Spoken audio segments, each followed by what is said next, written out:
아멘. 할렐루야. 반갑습니다.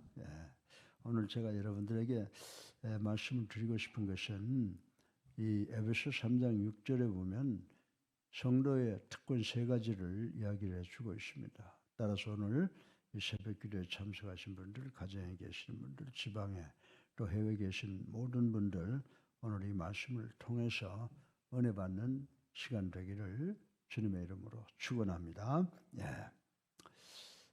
요즘은 텔레비전을 키기가 무서워요. 우리나라의 형편은 정말 한 치 앞도 예측할 수가 없고 정말 국민의 공복이라고 하는 국회 안에는 아주 참 하기 어려운 말을 해야 돼요. 이건 뭐 정말 주먹을 쓰는 사람들이 모여있는 깡패 집단과 같다.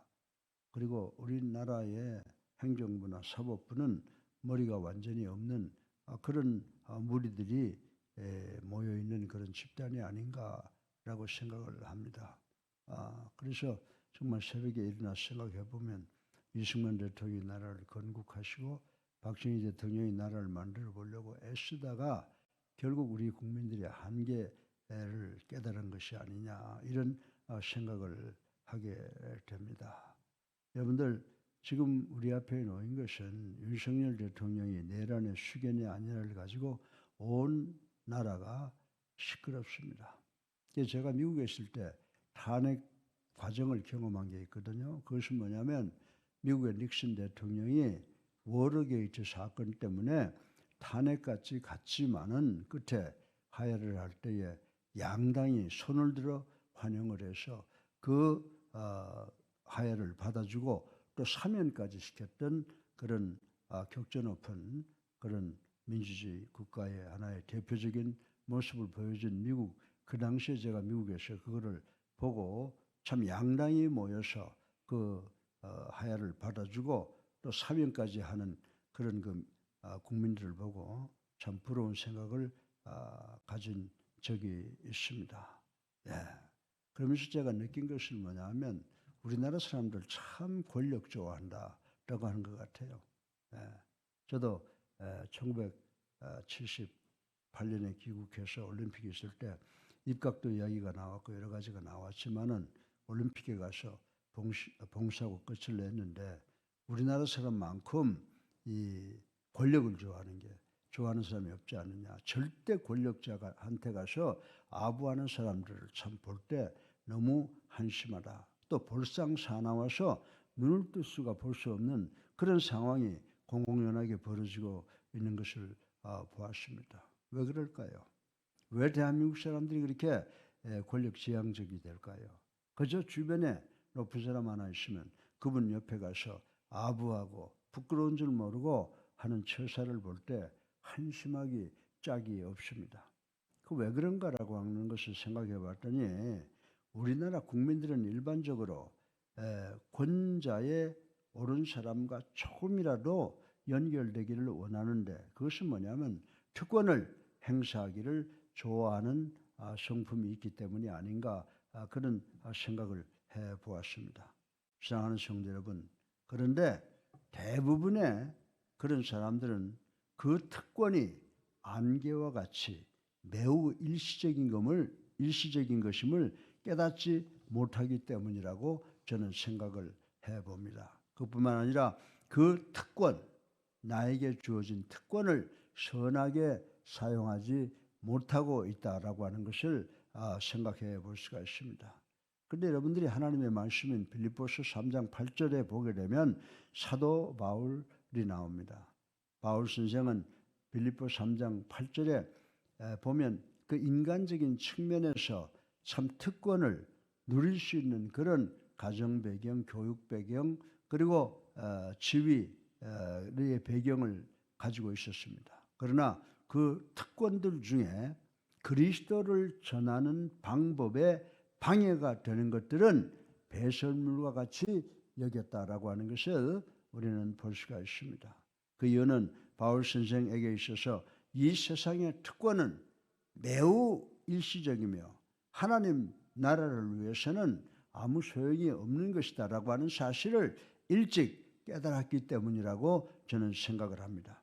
그래서 바울 선생은 영원한 특권을 추구하며 그 특권을 누리기를 세상의 그 어떤 특권보다 더 귀하게 생각을 했다라고 말씀을 드릴 수가 있습니다. 그러면 바울 선생이 추구했던 그 특권들이 무엇인지, 그 특권들이 어떤 것인지 오늘 본문 에베소서 3장 6절을 통해서 한번 살펴보고 은혜 받기를 바랍니다. 오늘 이 에베소서 3장 6절에 보면요, 한 절에 정말 성도들이 가져야 될 특권을 다 말씀해 주었어요. 첫 번째, 그리스도 안에서 그리스도의 상속, 하나님의 상속자가 되는 것. 두 번째로 함께, 우리 모두 함께 지체가 되는 것. 그리고 세 번째로 함께 약속에 참여하는 자가 되는 것. 이것이 우리 성도들의 특권이라고 바울은 오늘 본문을 통해서 이야기를 해주고 있습니다. 그러면 오늘 설교 본론으로 우리 성도들의 특권이 무엇인가를 간단하게 생각을 해보겠습니다.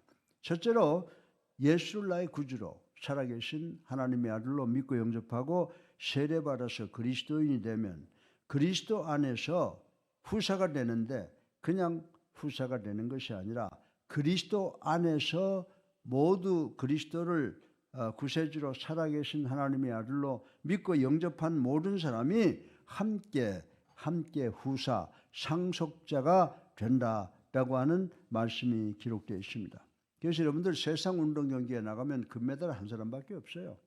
그러나 우리 그리스도인들은 모두가 다 금메달리스트가 될 수 있는 특권이 있는 줄로 믿으시기를 주님의 이름으로 축원합니다. 세상적인 의미에서 후사가 된다, 상속자가 된다라고 하는 것은 법적으로 인정된 부모의 소유를 상속받을 수 있는 자격을 갖게 되는 것을 의미한다라고 하는 것을 우린 잘 알고 있습니다. 이때 양자로 입양된 사람도 법적으로는 아들로 딸로 인정되기에 후사가 상속자가 될 수 있다는 것입니다.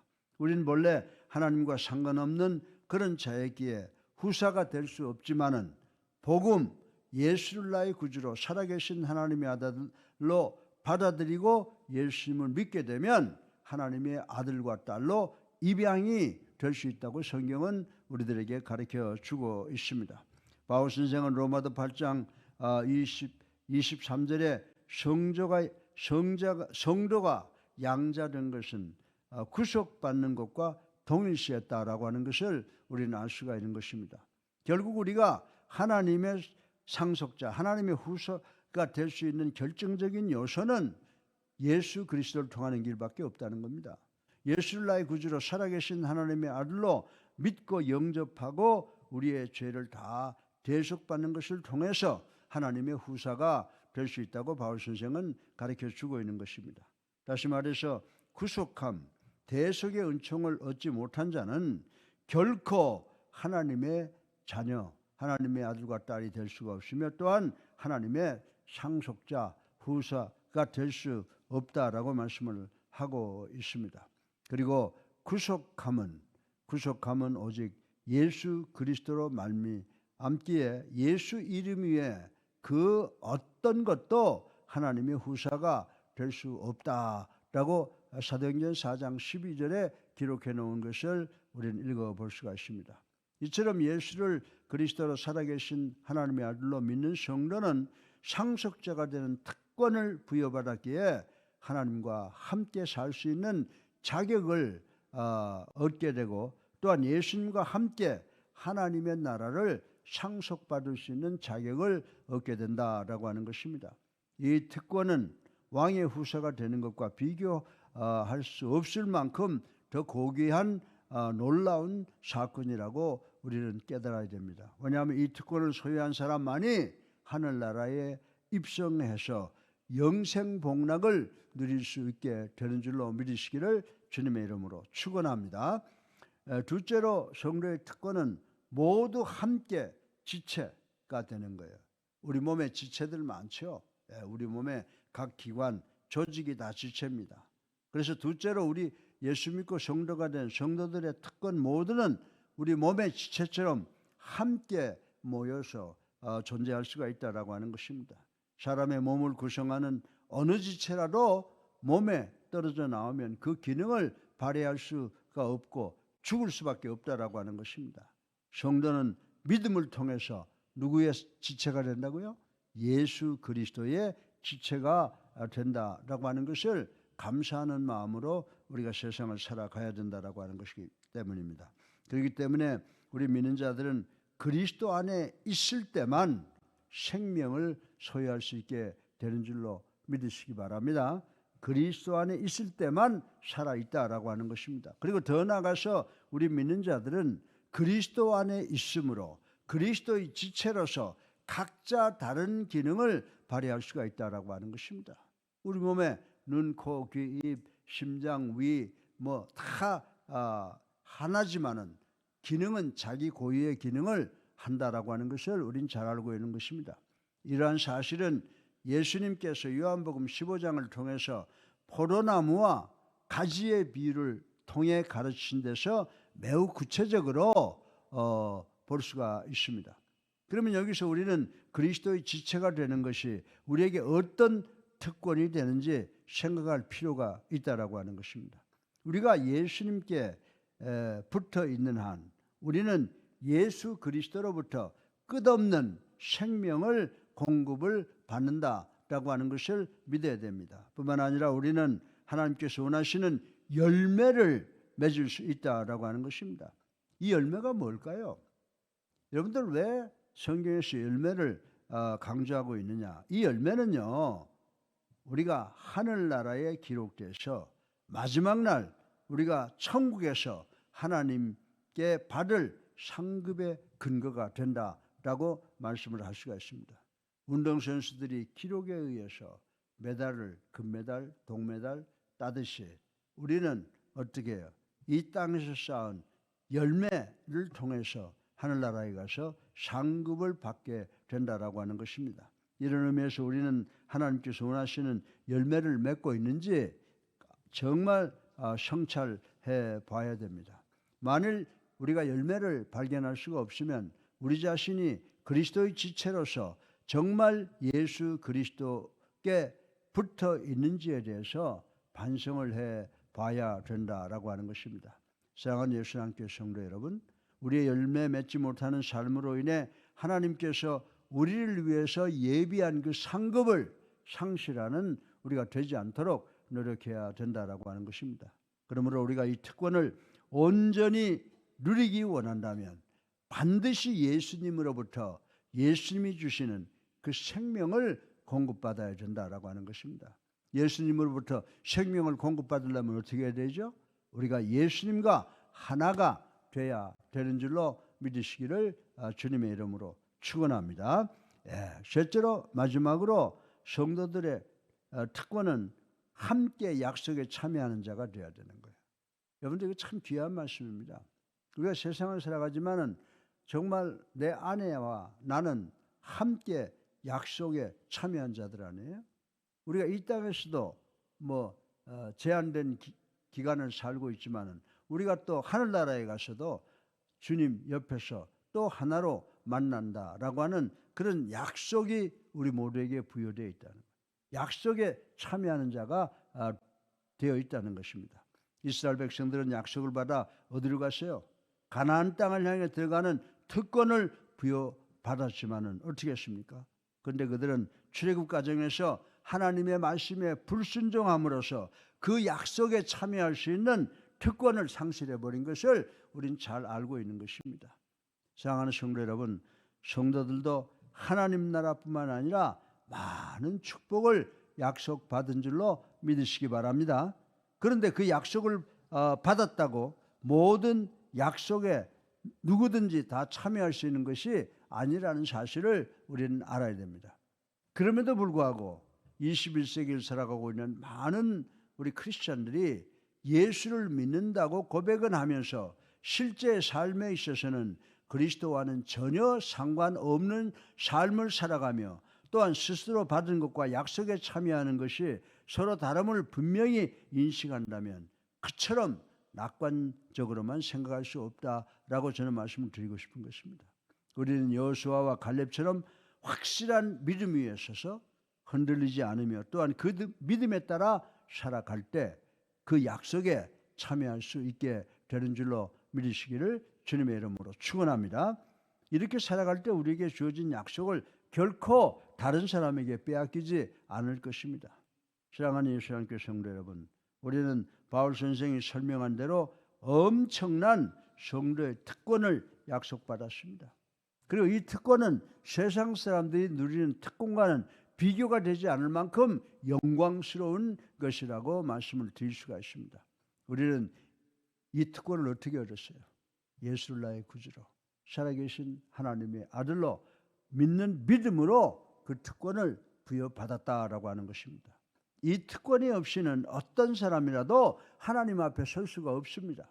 우리는 약속된 그 특권을 확실하게 붙들기 위해서 반드시 그리스도 안에 있어야 된다는 사실을 명심하고 또 명심하는 우리가 되기를 바랍니다.